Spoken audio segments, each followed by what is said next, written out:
Hey everybody, Eric Dorward here with the Spartan Rocketry Club, and I am continuing my build of the Estes Vanguard Eagle here.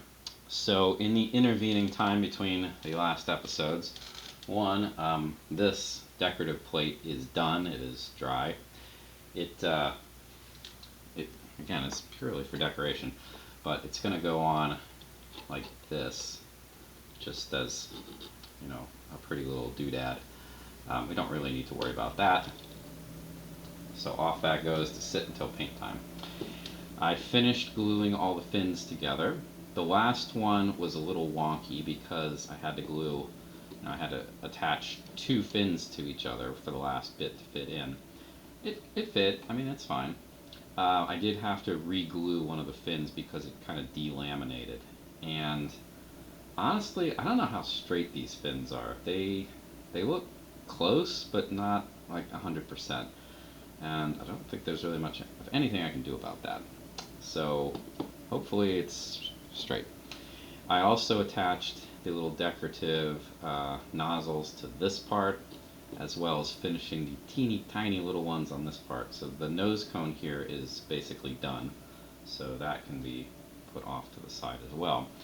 In addition, I cut out the body tube markers and drew lines on the bigger body tube and the smaller body tube.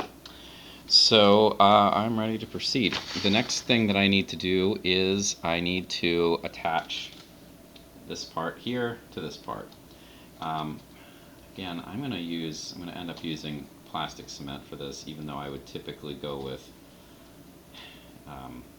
probably CA glue, but I'm doing this for a couple reasons. One is I actually need to align it, and two is this tube's a little deformed.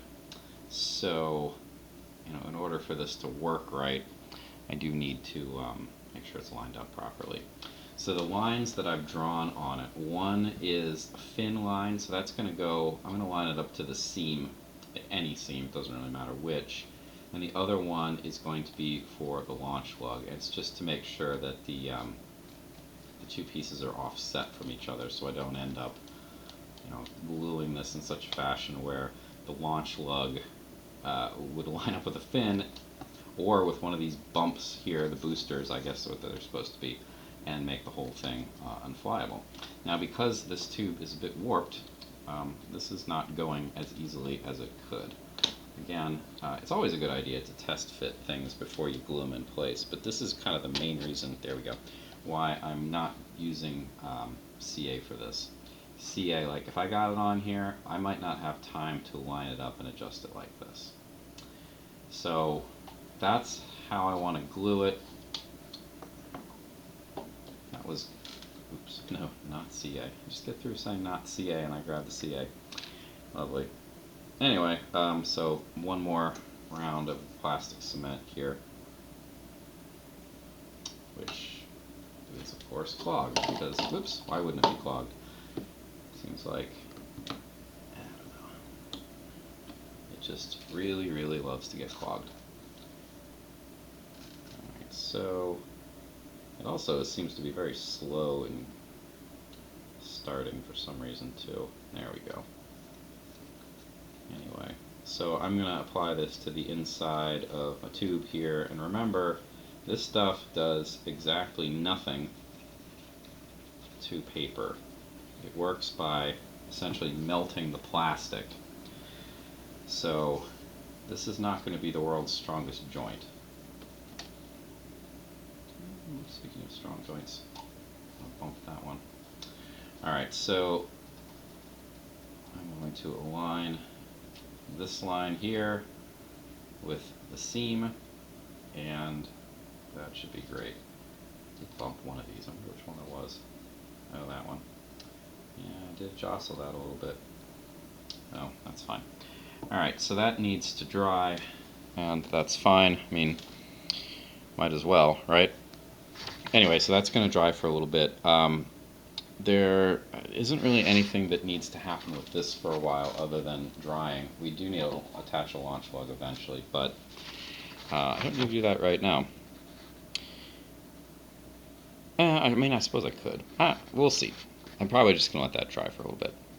Anyway, the next thing that needs to happen, I guess, is to attach the fins. So the fins, if you recall, were in a teeny tiny little piece of balsa, and I was using, I think, a talcum powder there, baby powder, to try to deal with a warp in the wood. And it didn't really accomplish much, but maybe it's marginally better. I don't know. We'll see. These are so small that hopefully the warp doesn't really make much of a difference. Yeah, I mean, it's a warp. That's not great, but there's not really much I can do about it. It's probably a result of just the age of this kit, I would think. Perhaps maybe the conditions under which it was stored. I don't know. But there's not much to do about it. Anyway, I'm just going to cut these out, and I'm going to carefully cut, just follow the line with my hobby knife here, going slowly,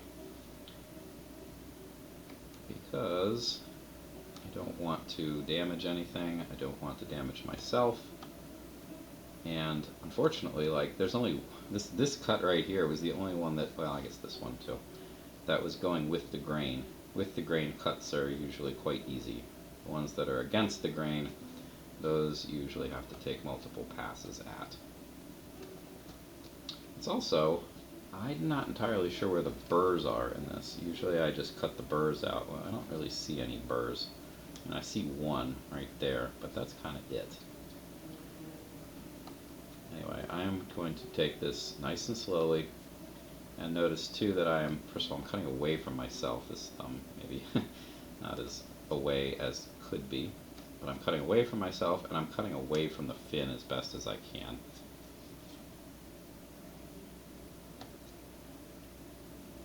Because should the blade slip, I do not want to lodge it in my thumb again, nor do I want to lose control of the blade and end up slashing through the wood. Alright. Some of this feels like it's ready to come out, but I don't think all of it is. So I'm going to flip it over to the other side and take a peek over here. Yeah, there's a burr that I cut through. There's probably one on this side as well. This side is actually harder to see for whatever reason. I might have sanded it a little bit more. I'm not entirely sure. But looks like a bunch of this is ready to come out. Don't really want it to all quite fall out just yet. That piece now is nicely out. You don't want to force any of this. If you force it, you end up running the risk of cracking pieces. You don't want that. So take your time and actually cut it. And certainly, like, I could just wiggle these and snap them apart. I'm definitely not going to do that. That's a good way to get things heavily damaged. This one actually is basically free, so a little bit of gentle back and forth, and yeah, there. Alright, so removed. These are actually going to be a little bit difficult to work with because they're so small, but that's okay. I'll take my time. Next thing I need to do is I'm going to grab a piece of sandpaper, big piece of sandpaper, and I'm going to get rid of the burrs on as many of the sides as I can. It looks like these are identical in every direction, so I don't think it really matters. A few passes. Once you get, so these are laser cut, so once the dark color, that's the cutting. Once you get past that, it gets back to the light balsa color. That's probably all you really need to do. I'm going to do this on all 4 fins.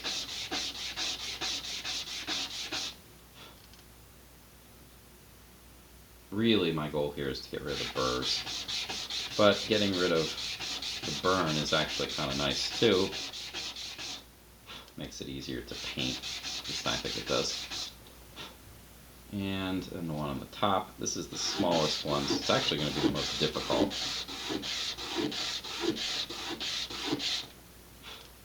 At least to do it accurately. Alright, so those are taken care of, at least getting the burrs off. Typically I would round these, but they're so small, I don't even know that there's much point to that, honestly. Now, I guess it's time to attach them. I've already, get rid of this. I've already marked the lines on this where they need to go, but before I start gluing, I do need to measure. They are all supposed to be what? They're 1/8 of an inch from the edge, from the end of the tube. It doesn't really matter at this point which way is up and which way is down, so I'm just going to grab the nearest one.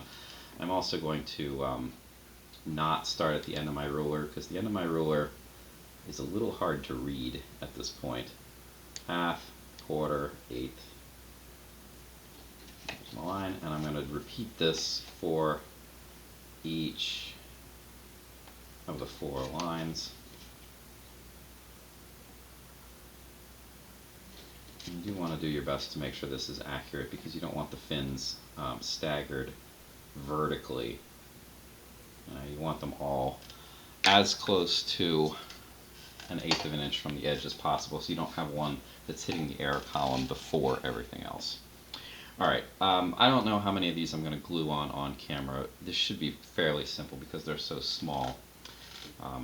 Well, it'll be a little tricky because it's just kind of hard to handle, but I shouldn't have to worry too much about like the fin flopping over because it was so heavy.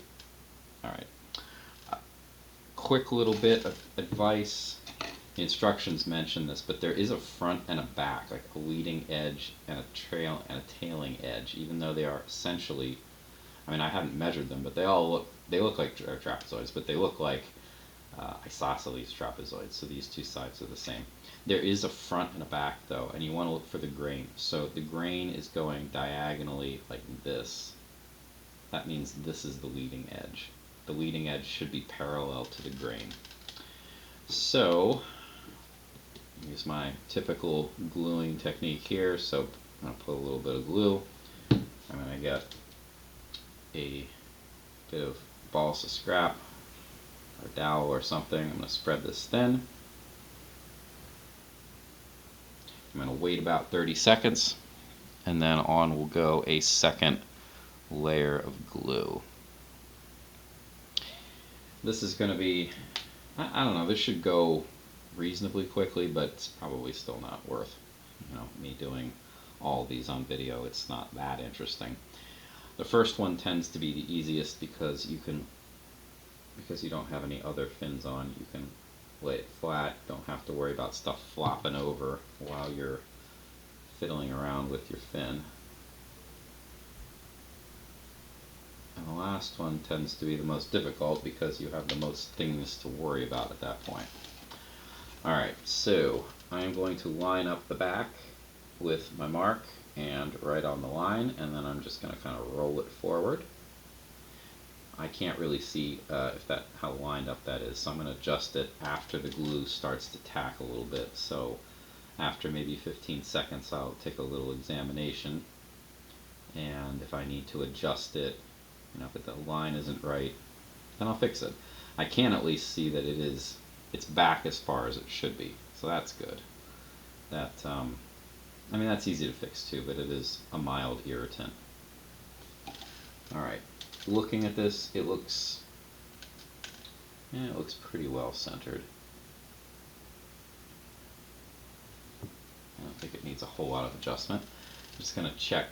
This is an eyeball, a check here. It's not a permanent final one, but I want to make sure it's basically at a right angle to the tube, and it appears to be, so that's great. I'm going to do one more of these on camera, I think. And notice that I've got the rocket standing vertically. A couple reasons. One, I mean, it will, which is nice because these fins are not swept back so far that the rocket can't stand up. But it's also nice because, well, I don't have to hold it. That's a nice thing. But more practically than that, the gravity is pulling straight through the fin right now. It's pulling in the direction, like the long direction of the fin. It's probably not going to just fall straight down. That seems very unlikely. What usually happens when I lose a fin and have to reattach it is I have it at, like this, at a right angle to the way gravity, well, I guess it's parallel to the ground, we'll put it that way, and then it tends to flop like that, and that's annoying. So having it standing up vertically should avoid that problem, which would be nice. Anyway, that's probably enough time. There we go. I'm going to, now I can't leave this on the ground this time, of course. I'm again checking to make sure the grain is right. Lining it up with the back and then rolling it forward. It's slid a little bit, so I'm probably going to have to adjust this. Give it about 10 or 15 seconds again, and then I'll try to figure out what adjustments need to be made. Hopefully not much.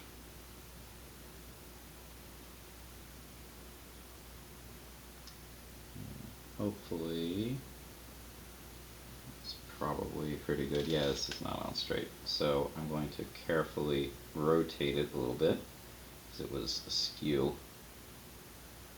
That looks a lot better. Alright, so before I wrap this part up, I go back to this one. This is such a tight little fit. There is a little bit of excess glue, but it's not going to be easy to get in there without damaging it. So I'm going to try to use my fingernail to kind of smear the glue. Well, smear is not the right word. Spread out the glue and remove any excess. Unfortunately, that time I kind of pushed it up fin. No, that'll probably do. Alright. So, for lack of anything better to do, I think I do need to attach the launch lug, but I'll have to find it. I'm not entirely sure where it is at the moment. So I guess that can wait for another video. Most of the construction, I'm getting pretty close to the construction being done. There's a little bit more, so I guess one more video on construction would make sense, so we'll attach the launch lug then. Anyway, thanks for watching, and we'll pick it up in the next video. See you then.